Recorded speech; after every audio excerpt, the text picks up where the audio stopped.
Hello students, how are you all? Hope you all are fine and safe at your home. Now open your maths textbook, page number 168, and the topic is growth chart of a plant. So आप सबको पता होगा कि जो plant होता है वो ऐसे बढ़ता ही जाता है, राइट? कभी ऐसे नहीं होता कि एक बार बढ़ गया फिर दूसरी बार कम हो गया फिर वापस बढ़ गया. It is not like this. तो यहाँ पे हम प्लांट का ग्रोथ चार्ट देखने वाले हैं.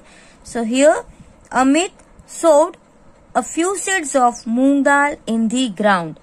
तो अमित ने कुछ दाने, कुछ सीड्स, बीज बोलते हैं उसको, मूंग दाल के ग्राउंड में ग्रो किए. The height of the plant grew to 1.4 centimetre in the first 4 days.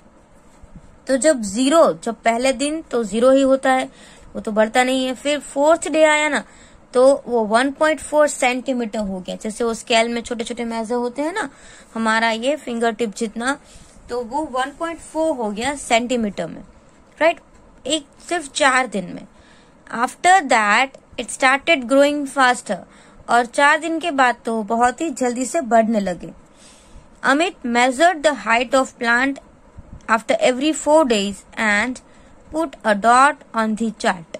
For example, if you look at the dot marked on the 4th day, you can see the left side scale that is 1.4 centimeter high. तो देखो यहाँ पे आपको दिया हुआ है ना कि जब फर्स्ट डे था तो 0 था, फिर जब 4th डे पे आया तो 1.4 हो गया. तो आप देखो यहाँ पे डेज लिखे हुए हैं. जैसे कि यहाँ पे कौन से डेज है, एवरी 4 डेज पे देखते हैं ना, तो पहले 0, फिर 4, फिर 8 डे पे देखना पड़ेगा, फिर 12th डे पे 12 + 4 16 एंड 16 + 4 20. तो और उसने ये भी मेजर किया, ये उसकी हाइट है. जैसे 4th में 1.4, फिर जब वो एक वीक 8th डे पे गया तो वो 5.3 था. फिर वो जब 12th डे पे गया तो वो 9.5 था, ट्री की जो हाइट थी वो, और ये सेंटीमीटर में थी. फिर वो दूसरे दिन मीन्स 16th डे को गया 15 दिन के बाद, तो 10.2 सेंटीमीटर हो गए थे, जो कि वो एक स्केल जितना, राइट? हमारी जो छोटी सी स्केल आती है ना उतने, उसके जितना. And after 20 means 20th day पे वो 10.9 सेंटीमीटर्स का था. तो इसको ही अगर आपको चार्ट में ड्रॉ करना है तो कैसे करेंगे, देखो यहाँ पे आपको डेज दिए हुए हैं. In the chart you can see days. So 0 after 4, 8, 12, 16 and 20. उस तरीके से चार्ट दिया हुआ है और यहाँ पे उसका मेजरमेंट दिया है सेंटीमीटर में. तो ये एक एक बॉक्स को हमने एक एक सेंटीमीटर काउंट किया है. जैसे ये 1, 2, 3, 4, 5, 6, 7, 8, 9, 10 एंड सो ऑन. ओके, और आपको पता ही है कि स्केल में छोटी छोटी लाइंस भी होती है. तो जैसे हम सीखे थे वो टेंस और हंड्रेड्स के चैप्टर में कि 1 के बाद ये 1.1, 1.2, 1.3, 1.4 एंड बिग वाला 1.5 का होता है, राइट? फिर 2 के बाद जो फर्स्ट लाइन होती है उसको हम क्या बोलेंगे, 2.1, देन 2.2, 2.3, 2.4, दैट वे, उस तरीके से बोलते हैं हम. तो देखो यहाँ पे आप देख सकते हो ना कि जब 0 डे, यहाँ पे 0 तो 0, 4 डे पे 1.4, तो ये 1 तो यहाँ पे होता है, और ये 1, 2, 3, 4, तो 4 थोड़ा सा यहाँ पे है तो यहाँ डॉट से शो किया हुआ है. फिर 5.3 8th डे यहाँ पे है, यहाँ से आपको 5th डे में जोड़ना है. 5 तो है लेकिन उसके आगे 3.1, 2, 3, तो आपको थोड़ा सा आगे ऊपर करना है 3rd लाइन पे. ओके, उसके बाद क्या है, 12th डे पे 9.5, तो ये 12th डे 9 हमारा यहाँ पे है और 9.5 थोड़ा ऊपर, मतलब ये वाला हाफ दोनों ऐसे करके एक पॉइंट पे जुड़ेगा. 9th वाला ऐसे आएगा, 12th वाला ऐसे जाएगा, और दोनों एक सामने, ये दोनों ऐसे जुड़ेंगे. देखो जैसे आपको यहाँ पे पता चल ही रहा है, यहाँ पे ये 5 है, यहाँ पे सीधी 12 की लाइन है. आई बात समझ में? फिर 16 डेट पे वो 10.2 है, तो यहाँ पर आप देख सकते हो this is 16 date up and 10.2 थोड़ा सा यहाँ पे ही है. ओके, अब यहाँ पे 20 है, तो 20 में कितना था लास्ट में, 10.9, तो 10.9 मतलब थोड़ा सा सिर्फ एक थ्रेड जितना ही दूर. आई बात समझ में? तो इस तरीके से उसका ये जो चार्ट है वो ग्रो होता रहा है. जैसे हमारा भी चार्ट होता है वो ग्रो ही होता है, ऐसे कभी डाउन नहीं चला जाता। क्योंकि आप अगर हमारी हाइट का करते हो तो, जैसे वेट का करते हो तो ऐसा पॉसिबल नहीं है। किसी किसी का वेट कम भी हो रहा है, किसी का वेट ज्यादा हो जाता है, राइट। तो ऐसा भी नहीं है कि वेट का है तो भी बढ़ना ही चाहिए, नो, वेट का नहीं बढ़ता। लेकिन एज का है या तो फिर इस तरह का ग्रोइंग का है, या तो कोई, देखो कभी कभी मार्क्स का भी ऐसा ही होता है ना, मार्क्स कभी बढ़ जाते हैं कभी कम हो जाते हैं, तो वो ऊपर नीचे होता है। लेकिन एज का है या तो फिर इस टाइप के प्लांट्स का है, वो कभी भी ऐसे डाउन अप डाउन नहीं होता है। Now see, find out from the growth chart. अब ग्रोथ चार्ट में जो आपको क्वेश्चंस दिए हैं ना, उसके रिलेटेड आपको यहाँ पे क्वेश्चन दिए हुए, तो आपको ये क्वेश्चन पढ़ना है और ग्रोथ चार्ट को ऑब्जर्व करना है। See, between which days did the length of the plant change the most. तो सबसे ज्यादा जो चेंज हुआ है वो कौन से दिन के बिटवीन हुआ है, राइट। तो आप देखो डिफरेंस, देखो यहाँ पे 0 था, 4 था, 1, अब यहाँ पे 1 से 5 हो गया तो हम 4 देके, यहाँ पे 5 से 9 हो गया तो ये भी इसका 4 का डिफरेंस है। अब यहाँ पे देखो 10 to 12 में भी चला गया, आई बात समझ में। ये देखो ये 10 में था और किस में चला गया, सबसे ज्यादा आपको क्या लगता है कि कौन से में आपको ज्यादा डिफरेंस लग रहा है। ये 9 है, ये 10 पे आ गया, तो सिर्फ ये एक ही आ गया, ये 10 है, ये भी 10 है। मतलब सबसे ज्यादा हमको ये 8 to 12 में लग रहा है ना, कि देखो 5 से सीधा 5, 6, 7, 8, 9, आई बात समझ में। यहाँ पे 5.3 है, यहाँ पे 9.5 है, तो इट इज बिगर डिफरेंस। तो यहाँ पे 8 to 12 ऑप्शन जो है, थर्ड ऑप्शन, वो आपको यहाँ पे टिक करना है। Now see next one, next question क्या है, let's read properly. What could be the length of this plant on the 14th days. 14th day पे आपको गैस करना है कि उसकी लेंथ कितनी होगी। तो देखो यहाँ पे आप देख सकते हो 12 और 16 के बीच में आएगा यहाँ पे 14, तो ये 9.5 है ना, तो 8.7 तो हो नहीं सकता। फिर 10.2 तो 16 डेट पे है, तो वो भी नहीं हो सकता।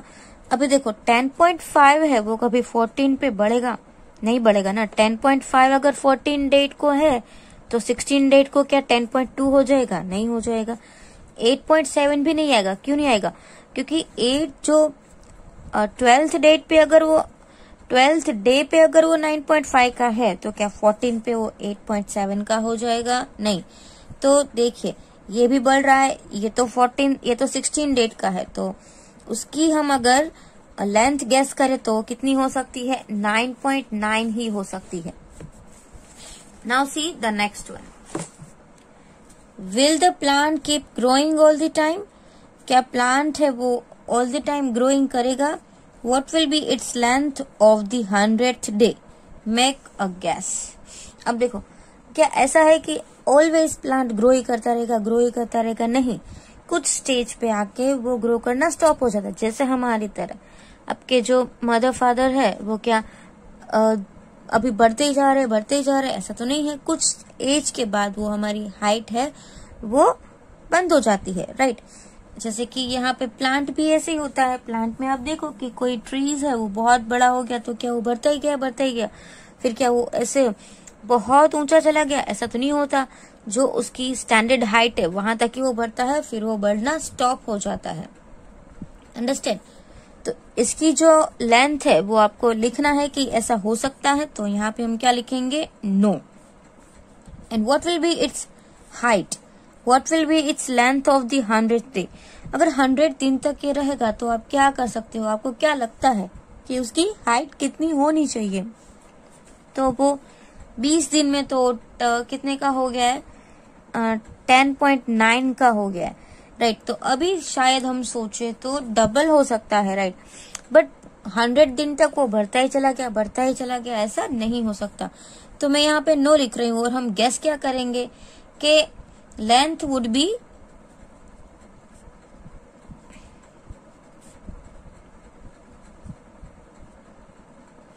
above 17 to 18 centimetre on 100th day, right. It is assumption, ये सिर्फ हमने एज्यूम किया हुआ है। तो ये प्लांट के ऊपर डिपेंड करता है कि वो कितना बढ़ेगा, लेकिन जो ये छोटे छोटे मूंग दाल के जो प्लांट होते हैं वो ज्यादा ट्री के जितने तो बढ़ेंगे नहीं। अंडरस्टैंड, समझ में आया? तो हमने ये गैस किया हुआ है। Now let's see the next one.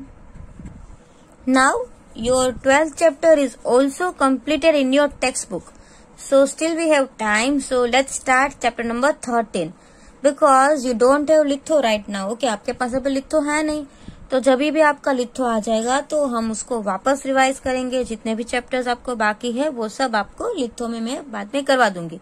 लेकिन अब हम टेक्स्ट बुक में आगे बढ़ते हैं, तो उसका जो चैप्टर का नाम है वो क्या है? Ways to multiply and divide.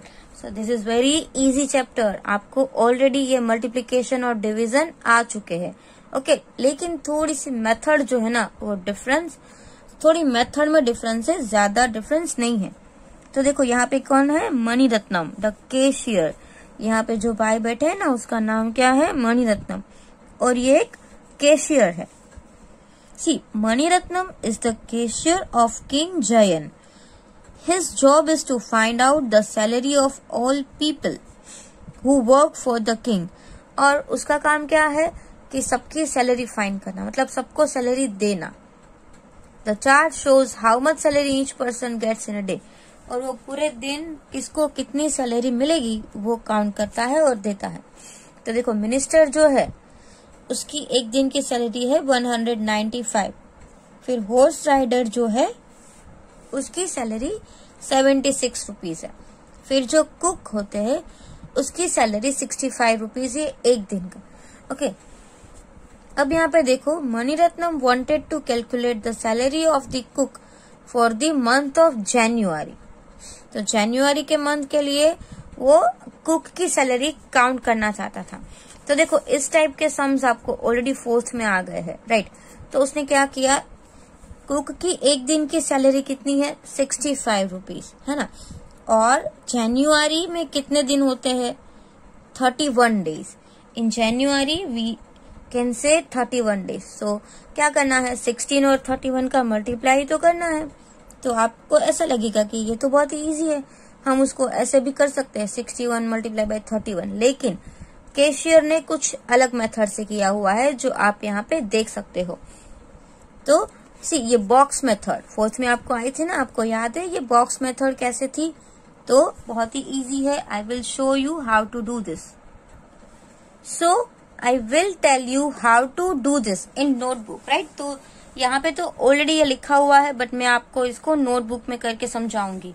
तो देखो, first of all what you have to do, you have to write name of the chapter, chapter number 13। Okay, now you have information per day salary of cook is 65 rupees, right? आपको already यहाँ पे table में दिया हुआ था, cook की per day की salary 65 rupees थी। और आपको कौन से मंथ की सैलरी काउंट करने के लिए बोला गया है? जनवरी। आपको मतलब कि मणिरत्नम को। तो मणिरत्नम को शायद ना 65 मल्टीप्लाई बाय 31 डायरेक्टली नहीं आएगा, तो उसने क्या किया, उसको एक्सपांड कर दिया। तो 65 को एक्सपांड करके क्या हो जाएगा? 60 + 5। जैसे आप फर्स्ट और सेकेंड में थे तो ये एक्सपांडेड फॉर्म आता था, राइट? तो ये वही है। फिर 31 को भी एक्सपांड कर दिया 30 + 1। अंडरस्टैंड? अब जो है ना वो हमारे पास कितने नंबर्स आ गए? 1 2 3 4। ये एक 65 और एक 31। अब आपको 60 और 5 उस दोनों का अलग अलग बॉक्सेस बनाना है इस तरीके से, राइट? एक घर जो है वो 60 का होगा और एक घर है वो 5 का होगा, इस तरीके से। बट यहाँ पे भी 30 और 1 है, तो 30 एक 30 का होगा, एक 1 का होगा। मतलब जो फर्स्ट नंबर था उसको मैंने ऊपर लिखा और 2 बॉक्सेस बनाए। सेकंड नंबर था उसको मैंने लेफ्ट साइड लिखा और उसके लिए भी मैंने अलग अलग बॉक्सेस बनाए। अब देखो, ये पूरा 30 की लाइन है, ये पूरी 1 की लाइन है, फिर ये स्टैंडिंग लाइन में पूरी 60 की लाइन है और ये पूरी 5 की लाइन है। तो पहले देखो, ये दोनों यहाँ पे मिलेंगे। सो 30 मल्टीप्लाई बाय 60। अब क्या आएगा? 30 मल्टीप्लाई बाय 5 मीन्स ये 30 की लाइन है, तो 30 दोनों बॉक्सेस में होना चाहिए। अब 1, तो 1 भी दोनों में होना चाहिए। ओके, फिर मल्टीप्लाई तो करना ही है। फिर ये जो है वो 60 की लाइन है, तो 60 दोनों में होना चाहिए। 60 यहाँ पे है तो 60 यहाँ पर भी होगा, 5 भी होना चाहिए, ये 5 की लाइन है तो 5 is here, so you have to write 5 here also. Now we can see multiplication sign. So आपको क्या करना है, multiply. But if you want to make it very easy, so how can we do? See, number multiply. 3 6 are 18. How many zeros are left? 2. So add 2 zeros. Now again number multiply. 3 5s are 15, right? And 1 0 add because one only given. Now here 61s are 60 and 1 5s are 5. तो ये तो हमने expand करके किया. अब क्या करना है, जो आंसर्स सारे बच्चे ना उसको ऐड करेंगे तो ही आपको उसका मल्टीप्लिकेशन मिलेगा कि उसकी सैलरी कितनी है. फर्स्ट क्या आया 1800. After that 150. तो पहले आप ऐसे लास्ट से लिखोगे 0 then 5 and then 1. Okay, this way you have to write. Take care. Now 60 है ना तो 0 6 लास्ट से स्टार्ट करो, 0 and 6 and 5.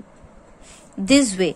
Now we don't have number so we can put like this 0 0. Okay, now add. See, 5, then 6 plus 5, 11, 1 and carry over 1. 8 plus 1, 9 plus 1, 10, 0 and carry over 1.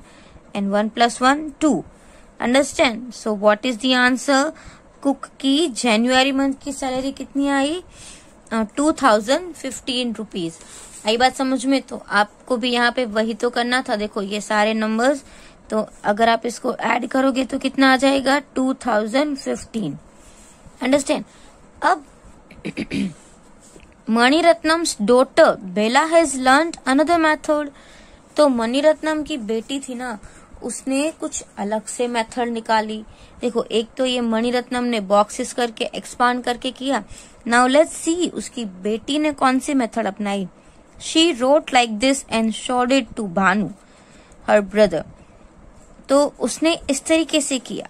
देखो, पहले 65 multiply by 31 किया और 65 को पहले 1 के साथ मल्टीप्लाई किया, फिर 65 को 30 से किया. ऐसा क्यों किया? क्योंकि देखो ये 1s प्लेस में है, ये 10s प्लेस में है, राइट? 1s प्लेस में है मतलब कि वो 1 ही है.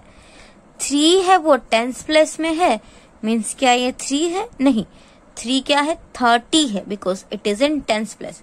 तो सबसे पहले 65 1s are 65 and 65 30s are. So we can write like this. देखो सेकेंड मेथड.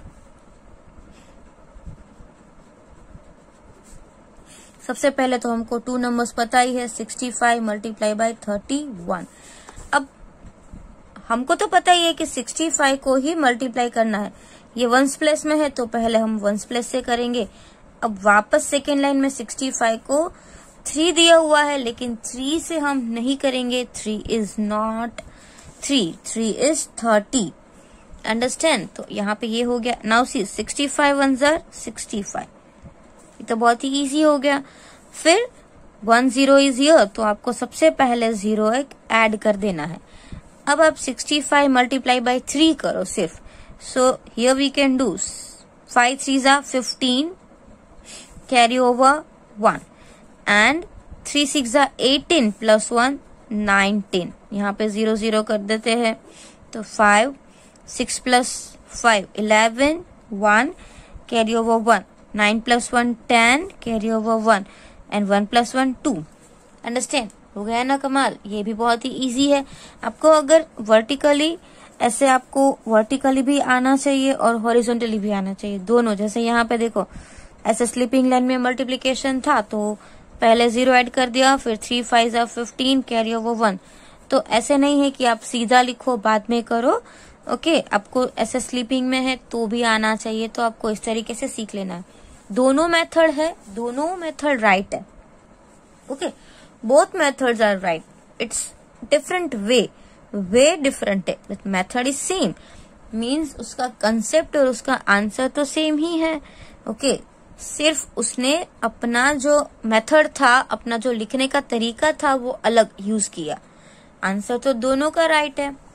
तो इस चैप्टर में हम वही सीखने वाले हैं, अलग अलग मेथड. डिवीजन की अलग अलग मेथड होगी और मल्टीप्लिकेशन भी अलग मेथड होगी. तो यहाँ पर भी इसका आंसर क्या आएगा? 2015, जो कि हमने ऑलरेडी नोटबुक में लिख लिया है, इसलिए। अंडरस्टैंड? तो आज हमने जितना भी किया है उतना आपको किसमें कर लेना है, आपकी टेक्स्ट बुक में कंप्लीट कर लेना है। और नोटबुक में हमने जो 2 सम्स किए हैं वो आपको नोटबुक में कंप्लीट कर लेने हैं, राइट? Thank you.